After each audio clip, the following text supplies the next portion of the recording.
Everybody, today we are talking about racial and ethnic politics. We are beginning our week on identity and power. This is a rather divisive week. It is also a very intuitive week, particularly if you are, unlike myself, a member of a racial minority. I apologize for those of you in the audience who are of racial minorities and you have to listen to pasty white myself talk about this stuff that is already known to you, but still it is important stuff. I think that not enough government classes go over identity, particularly race, in their classes, talking about the structure of American government, because America has a race problem. We have always had a race problem, and we will continue to have a race problem in the future simply because of the structure of our nation.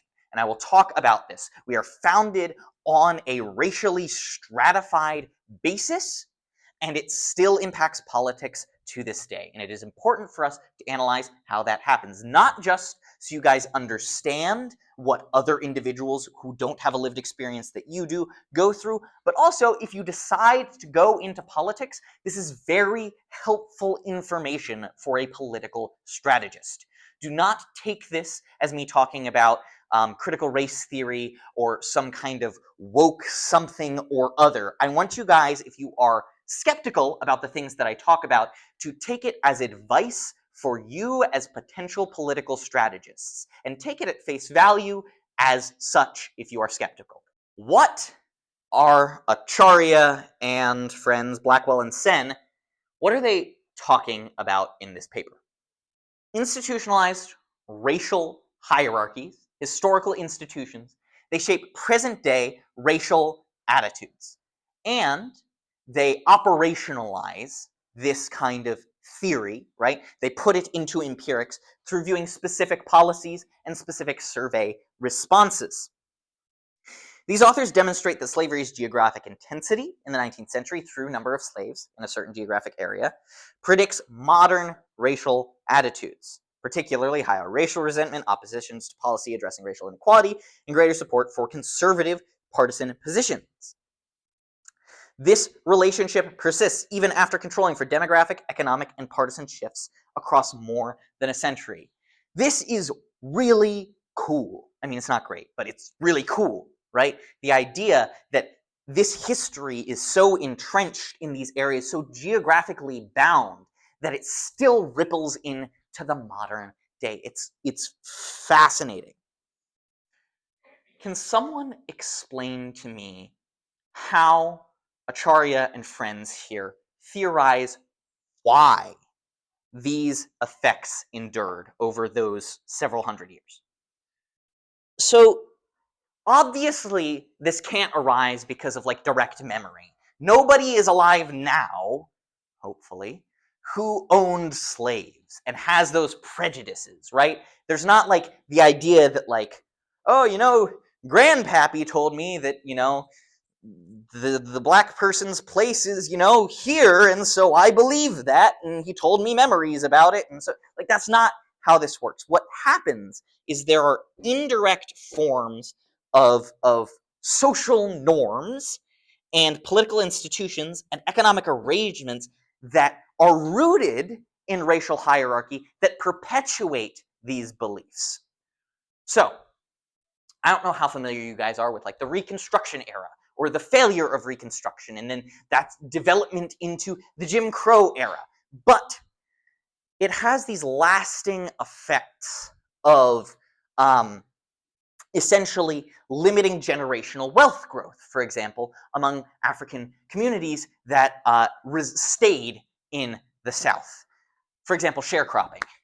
After slavery, since white plantation owners couldn't own slaves anymore and didn't have a workforce to work their plantation, they essentially leased their land of their plantation to recently freed blacks under very predatory lease agreements in which they basically took the produce of the land and their efforts, and sure, it was a meager wage for their work, these African Americans, but it was not enough to live on, let alone build generational wealth over time. And that ripples into the future. So even though slavery does not still exist, and even though we have things like the Civil Rights Act and the like, these generational social norms and these generational economic structures have permeated through time, because it's much harder to right these wrongs in the modern era with a simple piece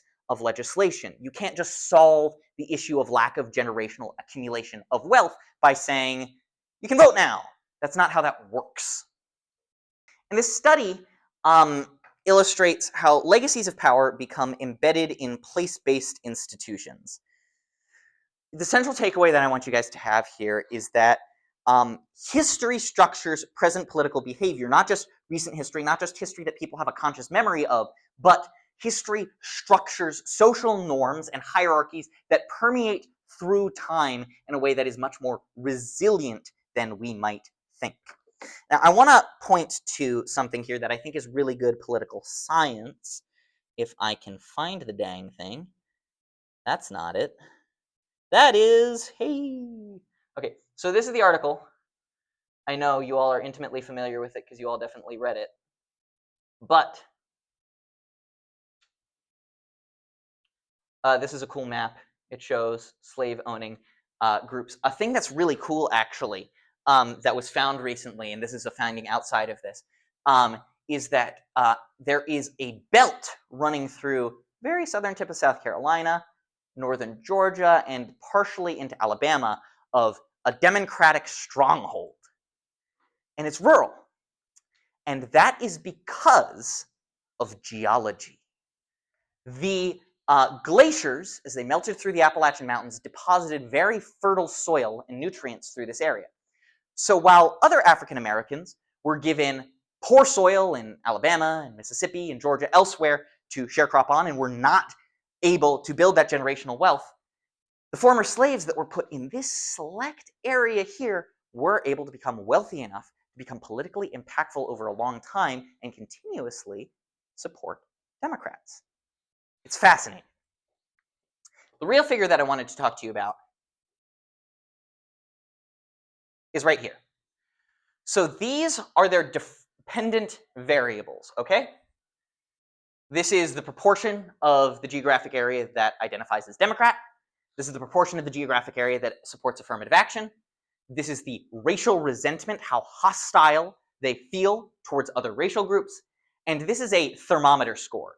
Basically, the ANES, the National Election Study, if you read the paper, has a thermometer score of how well you feel about these certain groups. Like, do you like black people? Do you like white people? Do you like Asians, etc.?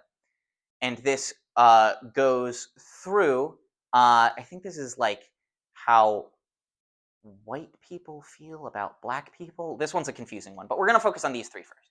So what this illustrates is that as the proportion of slaves increases in an area, they are less likely, long-term, to identify with Democrats. They are less likely, overall, to support affirmative action, and they are more likely to feel racial resentment. Yes. Affirmative action is a policy that no longer exists because of the Supreme Court, but it is often a quota system, but generally the belief that you should take race into account actively in hiring and in admissions in college. So classically, quota-based affirmative action would be like, in this graduating class in this medical school, there need to be 10 black students. What this also could be is, and you guys did not experience this because you're the first class to come through this, in college applications before, there would be a box that you would tick that would identify your racial makeup. And they would factor that in to your admission into the college. Not to say that they wouldn't admit you if you were white, but if there was an equally qualified white student, as there was an equally qualified black student, they would consider what it means for the community as a whole. There's been a lot of studies about how effective this is, or whether this is a reverse discrimination. I'm not going to get into that because I'm not super familiar with this literature, but in 2022, I believe, maybe 23, the Supreme Court heard a case where they determined that in college admissions, at least, you can no longer take race into account in any way, shape, or form. Now, there are ways around that. Application coaches in African American, Hispanic, and even Asian communities have told them that in their personal essays they should emphasize their own personal struggles in a non-racial way, because, fun fact, colleges still want to be diverse because it makes them a better institution. That has been shown in the data. Does that make sense? Yes? Swell. This is cool. This is cool political science. This is what political science is. You guys don't seem as excited about this paper as I am. Zachary, do you have a question? Yeah, so the idea of reparations comes out of this scholarship, basically. The idea that because these social norms and hierarchies are so entrenched that, and because from like a Marxian standpoint, the labor of African Americans was exploited for so long without pay. They were being workers removed from owning the means of production. They are owed back pay for that. There is the argument, well, I didn't personally own slaves, so I shouldn't support this. The issue is more on collective responsibility, because there is an economic disadvantage inherent that bolsters the social norms and hierarchies that reciprocate into the modern day. It's not just about stopping past wrongs, but this is like a snowball effect too, right? That's what this is showing here, that it leads to greater stratification and greater racial resentment in the present as well, right? These divisions. Does that make sense, or am I rambling? I mean, it can make sense and I can be rambling at the same time. Yeah? Thanks, Lucas. I like this paper. It's a really swell paper. It's pretty cool. I would recommend that you all read it if you haven't, because I'm probably going to have stuff on the exam about it. Because it's pretty cool. It's a good primer for what we're talking about today. Racial and ethnic politics. So, oh my goodness.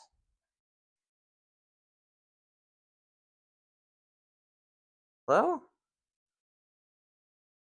So, this lecture is going to examine how race and ethnicity shape political behavior, representation, public opinion, and policy in the United States. Rather than treating political participation as a purely individual act, scholars have increasingly in political science been arguing that racial hierarchy, group positioning, and shared historical experiences deeply influence political attitudes and mobilization. Remember when I talked about the concept of linked fate? Yes, no, you all remember? Yes, no, if you don't, somebody who does remember, can you explain what linked fate is? It is the belief that what impacts another member of your group that you are a co-member of impacts the whole group, including yourself, right? So, as a Pennsylvania Dutch boy, I would believe that what happens to other Pennsylvania Dutch people would impact me, and I have a vested interest in promoting the well-being of other Pennsylvania Dutch peoples. That's not actually a linked fate that happens. Linked fate basically only exists in African American communities and some Hispanic communities, but still, that's where it comes from. So race isn't merely a demographic category. When people talk about demographics, they're talking about race. It's a central organizing structure in American politics. From the creation of our Constitution, we have the 3/5 clause, 3/5 compromise. We talked about this. 3 enslaved people equal, or sorry, 5 enslaved people counted towards 3 free people when counting for it. It's in our founding document that slaves are less than a whole person, right? This was the argument in the Dred Scott v. Sanford decision, okay? So from the founding of our nation to Jim Crow, to immigration laws and mass incarceration, racial boundaries have historically determined citizenship, access to rights, and also a sense of political belonging. Contemporary tensions that are like debates over immigration, that's a very hot button issue, policing, social welfare, funding, they can't be understood without acknowledging how racial hierarchies become institutionalized and reproduced over time. This framing shifts our analysis that we've been talking about even more than our group social influence lecture, from the individual into what the group acts like in a political environment.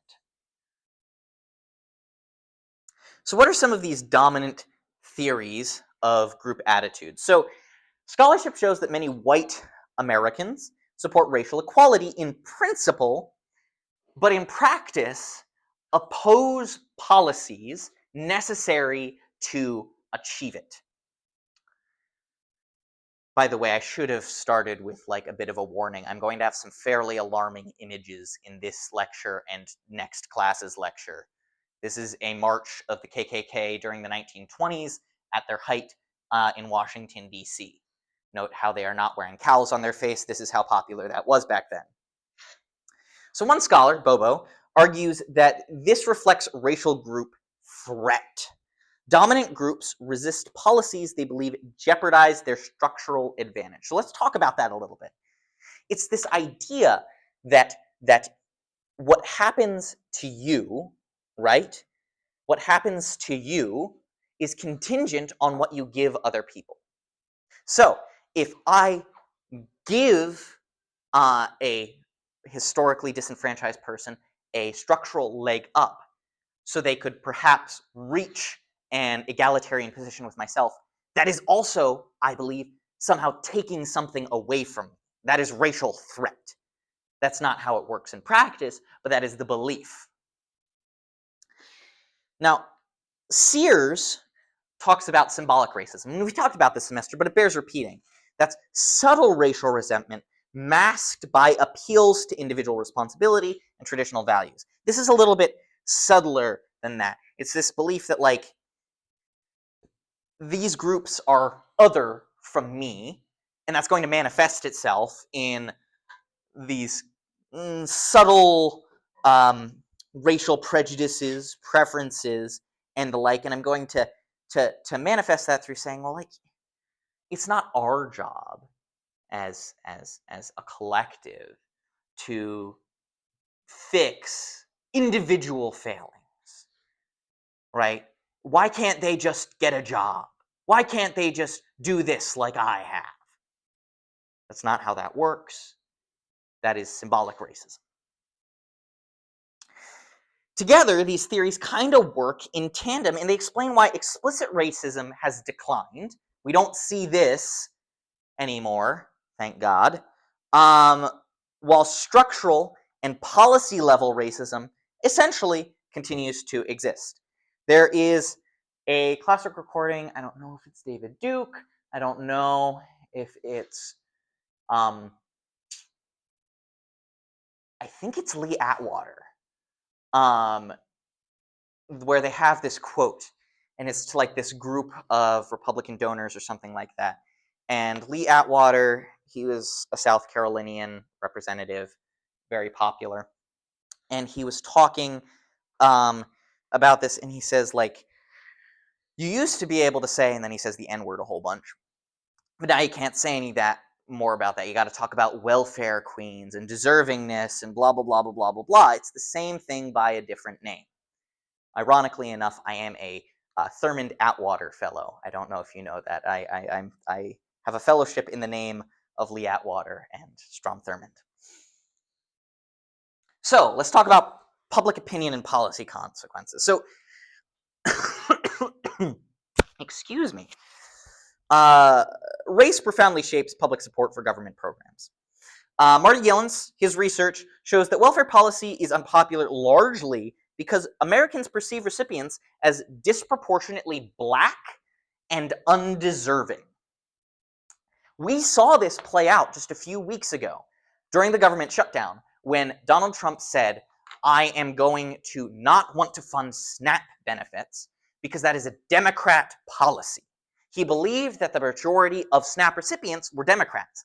That is not true anymore. There are far, well, not more, maybe more, don't quote me on that, I don't know the statistics, white poor recipients, like in West Virginia, of SNAP than there have been historically of that same group today.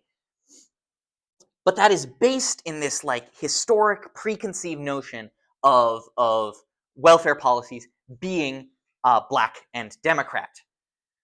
There's this John Rawls. He has this idea, this theory, called the veil of ignorance. And I think I've talked about this before.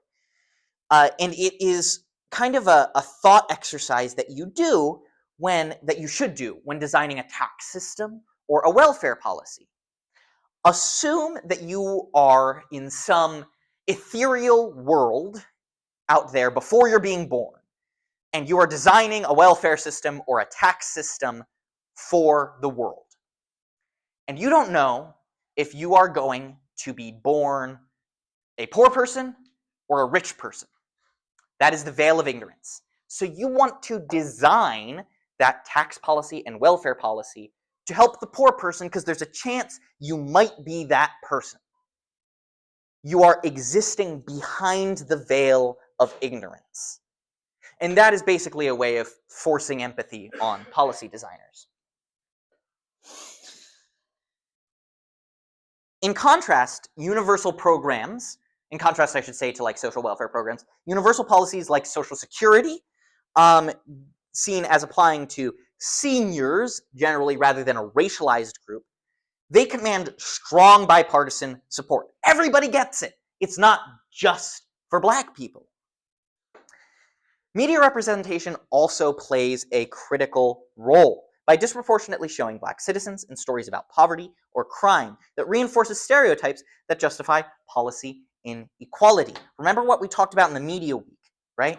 If it enrages you, if it attaches to your preconceived social norms, if it drives conflict, then it drives attention, and then attention drives profit. It's the same thing along racial lines. So marginalized groups build political power through shared experience and institutional networks. I'm going to kind of gloss over this because we covered it a lot. For African Americans in particular, but also among Latinos, historically Black churches, civic organizations, and civil rights institutions have played foundational roles in political mobilization. Latino, Asian American, and indigenous communities similarly mobilize through community organizations and cultural networks. Mobilization also rises when groups perceive disempowerment or exclusion, and then act on that group sense of disempowerment and exclusion. For example, spikes in turnout following immigration crackdowns or racialized rhetoric. I imagine, if they are not there anymore, the 2026 elections, any of them surrounding the Charlotte area after this weekend, will probably not go for the Republicans. And even if they do, you will see massive turnouts among Latinos in particular. Operation Charlotte's Web, you look confused. The National Guard and ICE, no, not National Guard. I think just ICE was deployed in the same way that they were to like Chicago and stuff in Charlotte this last weekend. So if you want to see it firsthand, take a road trip up to Charlotte and see them crash people's windows in. So there's a scholar, Mansbridge. They argue that descriptive representation, remember, we've gone over descriptive and symbolic representation a million times. Descriptive representation is especially unimportant under conditions of mistrust and historical inclusion or exclusion. If you don't trust your government, it's helpful to see people of your group in that government. This is perhaps the most vile historical example of it. This is the Tuskegee experiment. Does anybody know what this is? Yeah, so the government just gave a bunch of Black people syphilis because they wanted to see what it did to people's bodies. And this is largely a big reason why when the COVID-19 vaccine came out during the pandemic, a lot of Black communities were, perhaps justifiably so, skeptical about it being a free vaccine because they had kind of done this whole thing before. Yes, Nora?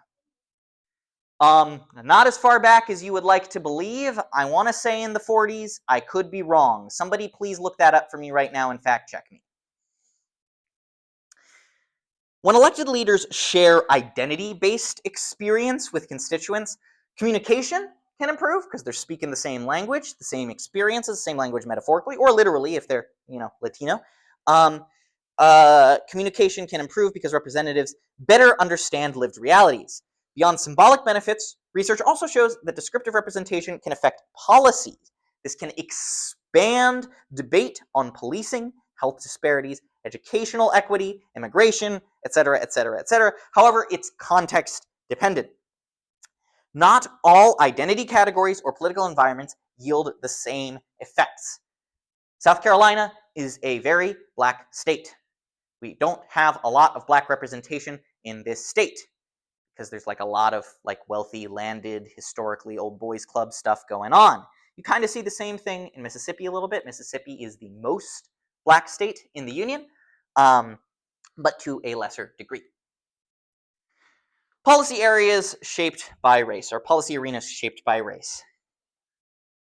Like everything, I'm hoping in the same way that I've tried to convince you that politics is in everything, race in America is in all politics. It's just how it is because of those structural events that created our country.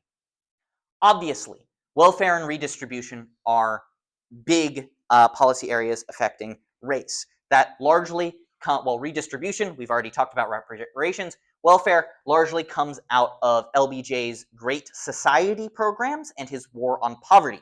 The Great Society was Lyndon Baines Johnson's push to stop poverty. He created Medicare and Medicaid and housing and urban development and a lot of good stuff that a lot of Americans enjoy today. Criminal justice and policing. I hope I don't have to explain all of this to you. You all lived through the George Floyd era, though you might not have been as politically engaged then as you are now. Policing obviously disproportionately affects African American communities. That is not to say that African American communities, despite popular belief, are more in favor of, for instance, defunding police departments. They are more in favor of reform than that. For instance, mandatory minimums. Can anyone explain to me what a mandatory minimum is? Let's talk about cocaine. Not everybody perked up to that, okay? It's the 1980s, guys. Donald Trump was all the rage, and there was big hair, and, Ronald Reagan, and yeah, the A-Team and stuff. I don't know. I wasn't alive in the 80s. What was very popular was cocaine. People love that stuff. It's great. It makes me go crazy. Powder cocaine is very expensive. This is not financial advice or drug use advice that I'm giving you here. Powder cocaine is very expensive because the refinement process of the coca is much more intensive for that. That means that wealthier white people were more likely to use powder cocaine in the 80s than black people. The alternative was crack cocaine.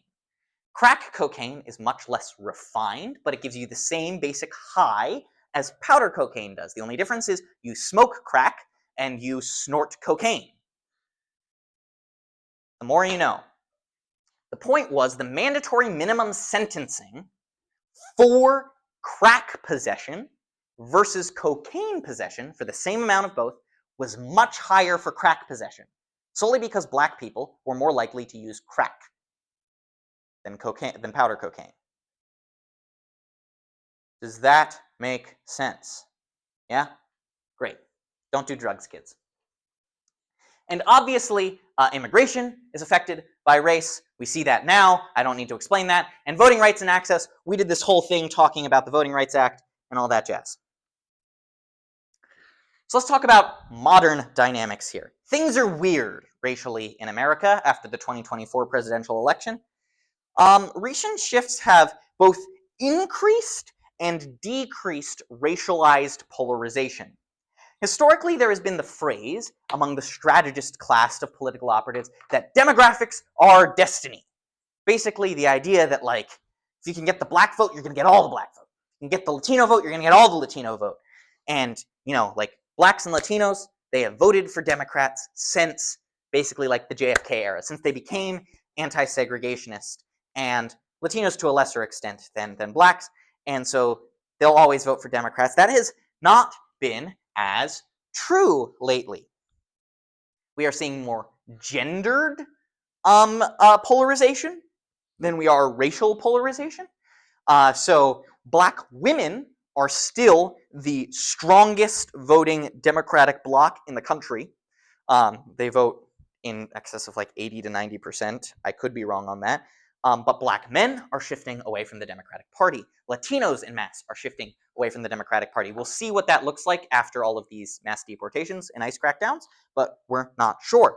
Point is, race is shaping these demographics here. Demographic change challenges existing hierarchies, increasing racial threat perceptions among some white voters. People are seeing that these racial minorities are on the rise, and they are feeling threatened. South Park has like this really classic episode from like the Iraq War era where they're talking about Latinos coming in and getting minimum wage jobs, and Randy Marsh is like, they took our jobs. I'm feeling very millennial right now up here, making that reference, but it's like a very classic South Park reference. So this has not been a new thing, but now we are seeing like the idea that like Asians from the Golden Triangle nations are coming in and they're going to take all of our like education jobs. Like they're going to be our coders and they're going to be the high earners as well. And so there's a racial threat perceived in that among dominant white constituencies.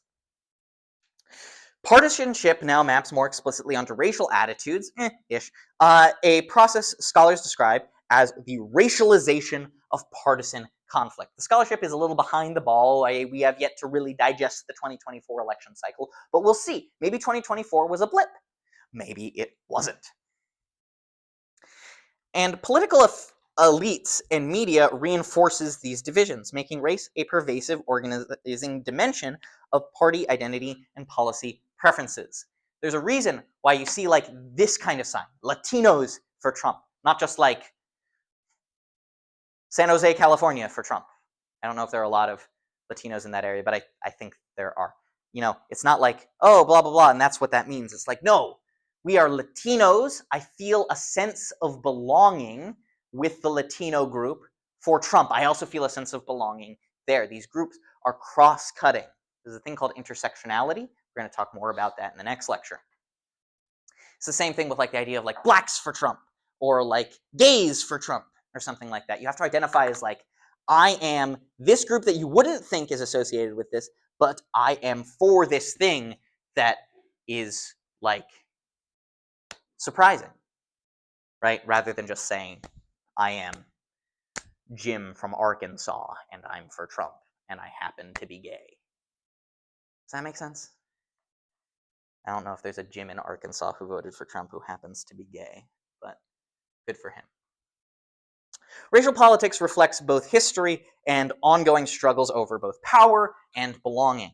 Remember, politics is the study of power, who gets what, when, and where, but also on the political behavior side of things, the sense of like, what group am I a part of? Because we like to organize ourselves in groups. Public opinion, representation, and policymaking are shaped by racial hierarchies, institutional design, and cultural narratives. Understanding these dynamics helps explain persistent inequality, polarized policy debates, and divergent experiences of citizenship in the United States. Next class, we're going to shift from overtly racial and ethnic politics to talk about intersectionality and how identity can be layered. I know that intersectionality is like a buzzword that conservatives really hate in particular because they're like, oh, you know, it's about the gays and the women or whatever. Intersectionality is just a broad theory that the idea of like your identity overlaps with your other identity. So if you are a Republican and a farmer and a father, those three things are an intersectional identity. Your being a father impacts perhaps you being a Republican, and you being a farmer perhaps impacts how you parent. It's just the idea that those things interact.